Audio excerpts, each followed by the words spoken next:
శ్రీమాత్రే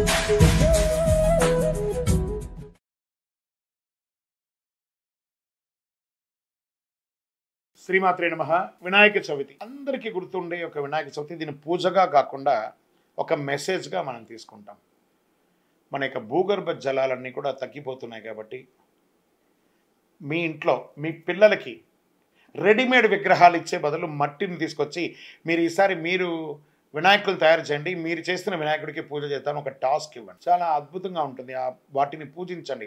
ఆ యొక్క వినాయకుల్లో కాస్త తులసి విత్తనాలు లేదా టమోటా విత్తనాలు, కొన్ని కూరగాయల విత్తనాలని ఆ పిల్లలకి ఇచ్చి ఆ మట్టిలో కలిపి ఆ విగ్రహాన్ని తయారు చేయమనండి. దాన్ని పూజించిన తర్వాత వాళ్ళ చేతనే నిమజ్జనం చేయించండి. ఒక బేసన్లో నీళ్లు పోసి మీ ఇంట్లోనే ఒక తొట్టిలో వేయండి. ఆ చెట్టు వస్తుంటే ఆ పిల్లలు ఆనందపడతారు. నేను క్లే గణేష చేస్తే మా ఇంట్లో చెట్టు వచ్చింది, దానివల్ల ప్రకృతి బాగుంటుంది, ఆక్సిజన్ పెరుగుతుంది, అన్ని రకాలుగా ఉంటుంది.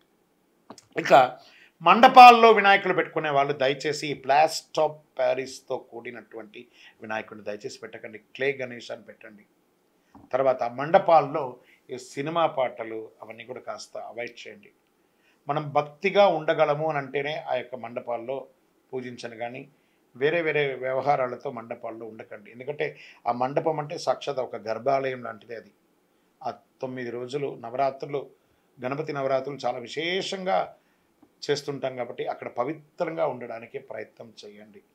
మనం మొదటి రోజు పవిత్రంగా ఉండి మిగతా రోజులో కొంచెం తేడాగా ఉంటే భగవంతుడు అన్ని రకాలుగా ఆలోచిస్తుంటాడు, మనల్ని చూస్తుంటాడు. మనకి వాటిని కాస్త దాన్ని మండపాల దగ్గరగా ఎక్కువ మందిని దర్శనానికి రప్పించే మార్గం చూడండి. ఆ యొక్క భజన కార్యక్రమాలు, కళాకారులు ఎంతోమంది ఉన్నారు చూసారా, వాళ్ళకి అందరికీ అవకాశం ఇవ్వండి. మన కోసమే ఎదురు చూస్తున్నారు ఆ కళాకారులందరూ, వాళ్ళకి అవకాశం ఇవ్వండి. ఈ యొక్క వినాయక చవితి వచ్చిందంటే ఎంతమందికి ఉపాధి కలుగుతుంది తెలుసా?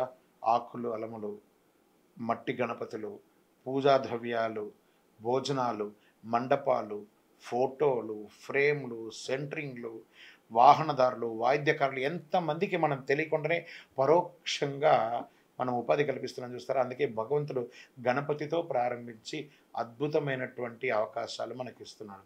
ఈ గణపతి చవితిని ప్రతి ఒక్కరు కూడా ఆనందంగా సంతోషంగా ఉండండి. చెరువుల దగ్గరికో లేదా నది దగ్గరికో వెళ్ళేటప్పుడు పిల్లలు జాగ్రత్త, అది కూడా జాగ్రత్త పడండి. వినాయక చవితిని ఆనందంగా చేసుకోండి. విజయోస్తు.